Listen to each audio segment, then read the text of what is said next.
Ever wonder why your camera sometimes gets exposure completely wrong, even when everything else seems right?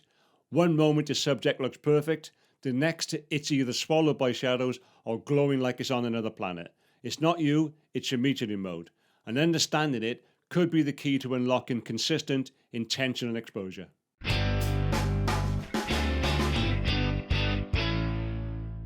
If you're on your photography journey, whether you're using a DSLR, mirrorless or your phone, this channel is here to help educate, inspire and empower your photography one video at a time.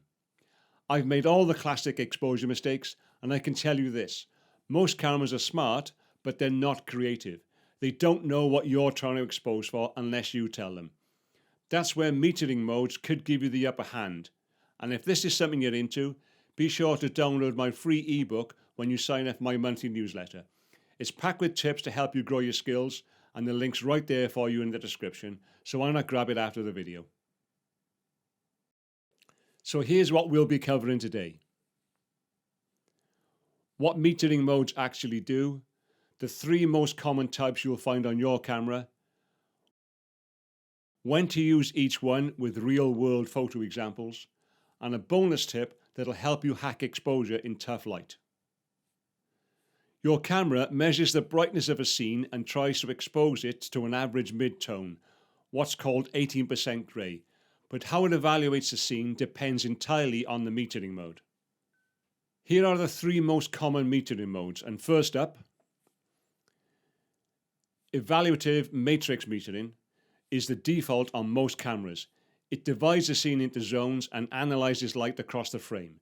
This is best for general use, landscapes and scenes with balanced lighting. But what's for tricky lighting like backlit portraits where it may underexpose your subject?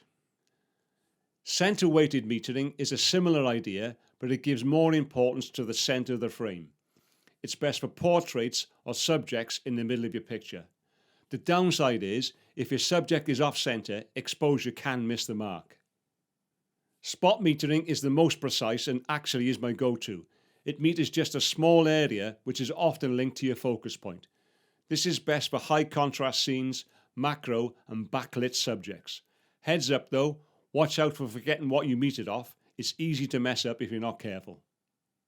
As an example, if you're shooting a singer under a bright stage light, matrix mode might expose for the dark surroundings and your subject gets blown out. If you use spot metering on their face, boom, you'll nail it. And now here's a bonus tip for sticking with me. So let's take this a step further. Try using your camera's AEL button, that's Auto Exposure Lock. Then meter off your subject using spot metering, lock the exposure, then recompose the shot. You'll keep the correct exposure and get a better composition, and that's what it's all about. If you found this helpful, give it a like and hit subscribe.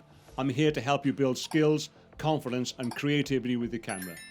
Don't forget to grab your ebook, and if you have any questions about metering on your camera, pop them in the comments. I read every one and I'd love to help. Thanks for watching, take care, and I'll see you soon.